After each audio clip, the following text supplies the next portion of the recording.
paper is to critically analyse a series of commonly heard claims about pacifism and about violence and about the liberation of oppressed people in order to see whether those claims provide sufficiently compelling to form the basis for a theory of revolution.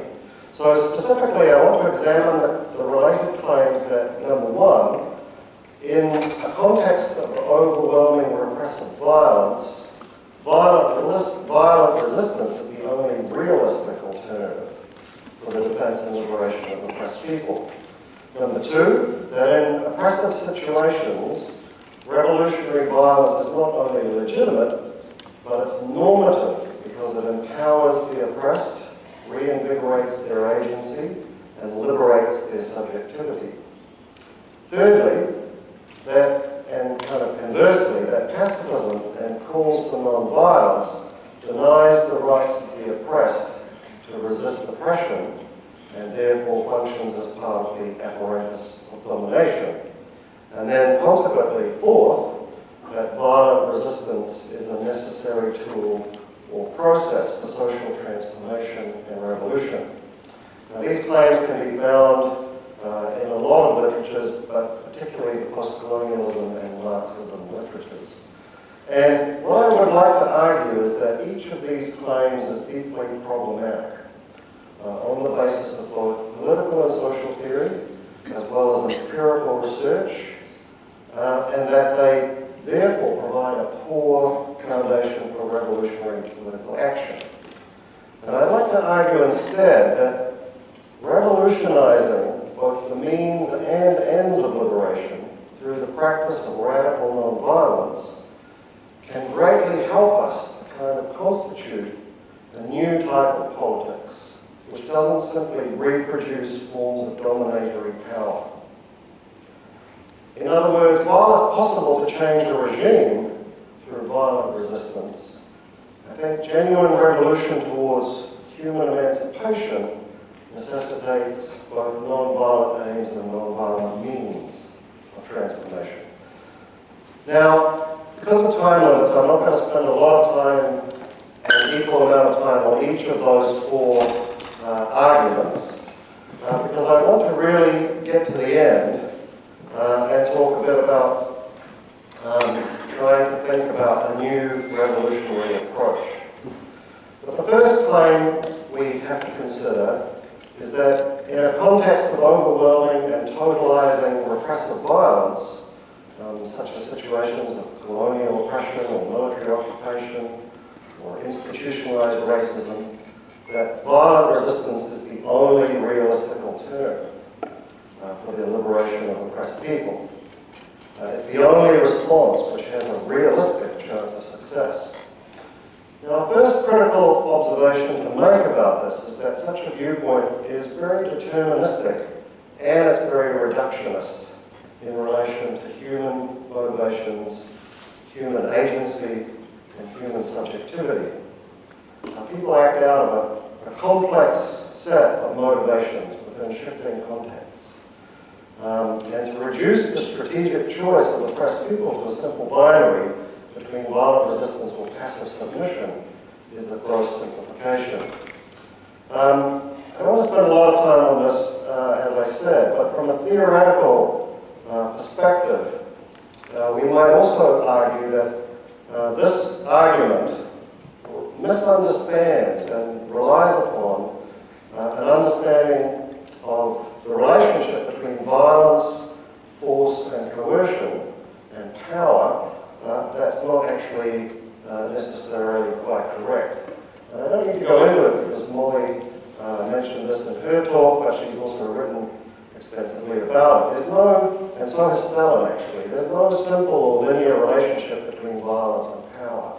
And violence doesn't necessarily lead to coercion or compulsion of people, and there's no a priori theoretical reason for thinking that violent actors cannot be deterred or convinced to change their behaviour using other non-violent means. It's perfectly possible to resist, to exert power against, and to coerce other actors without the threat or employment of As Barbara Deming put it, to resort to power, one need not be violent. So that kind of reductionist argument doesn't necessarily hold. I would also suggest that if we look at the literature, we can find a number of different bodies of research which also raise questions about this assertion. At the very least, there's a burgeoning literature on forms of everyday resistance or hidden resistance, which comes out of the work of James Scott. And this demonstrates that even in the most violently repressive contexts, humans always retain the possibility of resistance, dignity, and agency. And in a way, it's simply a reflection of Michel Foucault's famous aphorism, where there is power, there is resistance. In addition to this, there's also a growing literature on non-warring communities. And this further illustrates the many creative ways that communities have found to protect themselves from predation and violent oppression, even in conditions of state terror and civil wars, and without the need for organized violence. There's also, as we've mentioned many times in this conference so far, the growing body of empirical evidence which collectively demonstrates that non-violent resistance movements are often much more successful than violent resistance movements in achieving their aims, including when they face a highly ruthless opponent, and even when their aims are maximized. And as Molly pointed out as well, and as her work demonstrates, there's evidence that non-violent movements result in fewer civilian casualties than resistant movements who use violence, even when they claim to be using violence to protect civilians from oppressive violence. And then lastly, in answer to this assertion that in some circumstances violent resistance is the only realistic option, we need to consider the strategic context. And in many situations where there's extreme asymmetry, such as in the confrontation between the state and a popular resistance movement, the employment of violence actually plays into the hands of the actor with the greatest capacity for violence. And in part, this explains why many violent resistance movements fail, and why they tend to result in greater civilian casualties and alienating potential allies and harming those who are already oppressed. So, in other words, I think there are real reasons for thinking that the argument that sometimes violence is the only option is not actually that convincing. But the argument for revolutionary violence goes beyond necessity and realism. In many Marxist-inspired and post-colonial accounts, violence takes on a normative role. And here I'm thinking about Fanon's argument, and I quote, "A colonized man finds his freedom in and through violence, and violence is a cleansing force. It frees the native from his despair and inaction. It makes him fearless and restores his self-respect." John Amory makes a similar argument. I would suggest that this kind of argument is essentially idealistic and rather naive, because it fails to acknowledge or accommodate the lived nature and effects of violence as an embodied material experience. At the very least, it ignores the vast accumulation of empirical evidence about the traumatic and dehumanizing effects of violence on the individuals and societies which experience it. So, for example, there's no acknowledgement within this kind of claim that victims and perpetrators of violence frequently experience a range of psychological injuries and disorders as a consequence, including elevated suicide rates, post-traumatic stress disorder, and what's become known in quite a big literature as moral injury. Interestingly, even Fanon, at the very end of The Wretched of the Earth, in a chapter called Colonial War and Mental Disorders, recognizes the traumatic and pathologizing effects of violence on Algerian society. Now, such an observation makes perfect sense when we think about the fact that physical violence is an embodied, degrading, traumatic, world in itself is incomprehensible and devoid of meaning. And you only have to read the work of Elaine Scarry and others to understand this. Violence typically renders its victims and its audiences mute. It has no inherent meaning in itself beyond horror and physical domination, until it's made meaningful in its aftermath by perpetrators and audiences. In other words, to argue for revolutionary violence as opposed to simply violence requires narration and discursive reconstruction of the acts. So the point here is not that phenomena is completely wrong. As embodied purposeful social action, violence can restore the agency of the oppressed, and it may provide a short-term cathartic effect in the liberating moment following a violent revolution. Rather, I think the failure of Fanon is to assume that physical violence is necessary for restoring agency and pride, and to dismiss the dehumanizing effects of violence on its perpetrators. It's also a failure, as I'm going to try and show, to acknowledge the constitutive nature of violence and the way in which it reconstitutes a kind of oppressive sovereign power.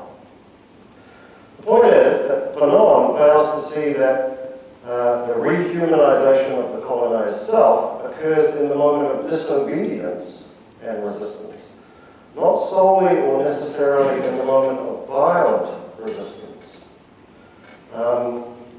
As Shrivastava puts it, it's the courage to act against the colonizer which ensures a form of rehumanization, not necessarily the courage to act violently. Alternatively, we might reconcile Fanon with Gandhi, for example, by arguing that it is the violence of disobedience which restores agency. It's the act of violating the political judicial order, of throwing off the regime's epistemic chains, of overturning the existing modalities of power, of tearing oneself away from revenge and anger and other socially prescribed reactions.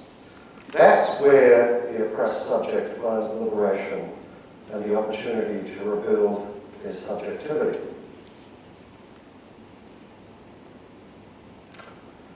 The third argument, which is that pacifism, by arguing against violence, therefore suppresses the rights of the oppressed to resist oppression and functions as part of the apparatus of domination, I think it's quite easily dismissed, and I don't want to spend too much time on it. It could apply to forms of pacifism and nonviolence which we might call liberal and reformist, which only seek to try and change small aspects of society, and which might actually be used against peace groups, for example, that try more radical actions.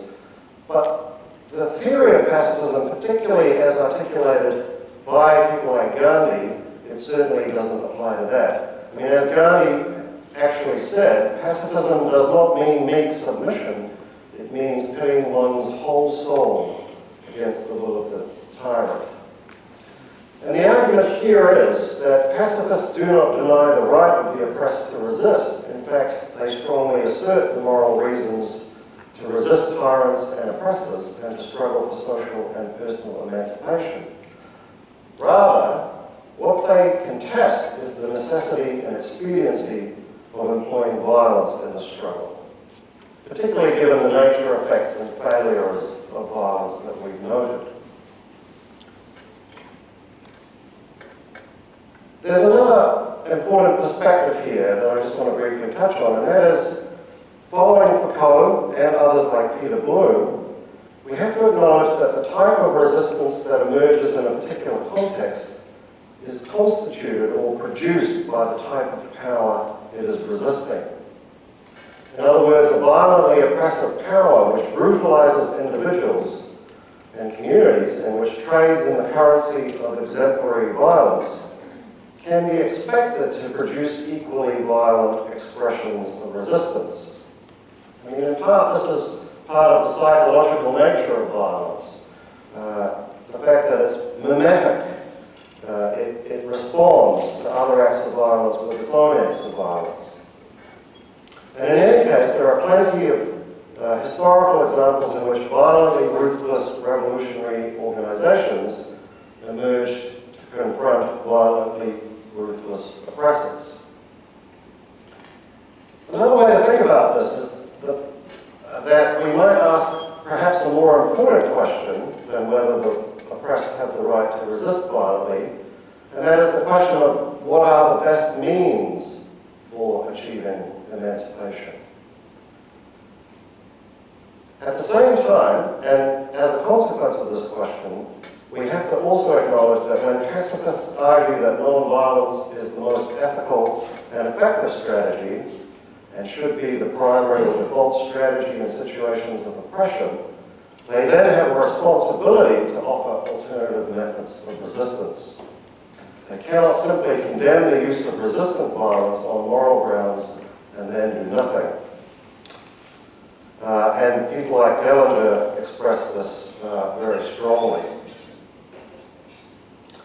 Now, the final argument I want to consider, and here I want to go into a bit more detail through to my conclusion, is that violent resistance is a necessary tool or process for social transformation and revolution. That moving away from social and political oppression towards emancipation is ultimately impossible without organized violence which dismantles the oppressive order and builds a new one. And here I want to make two main broad arguments. One which looks at the means-ends connection and the constitutive nature of violence, and another one which looks at the nature of violence as opposed to politics. So, as I've argued elsewhere, and many others, and I probably don't need to spend too much time on this because I'm sure you're all aware, it's impossible in reality to separate the means and the ends of social action, including violent political action. And to try and do so is to mistake a necessary heuristic practice with the nature of reality. In other words, while we look at reality and it's so complex that we separate means and ends and we separate processes, that's in order to try and understand it. That doesn't mean that that actually reflects the reality of the world. In human activity, as in nature, events occur in a continuous stream, and every end becomes the means or cause for what follows.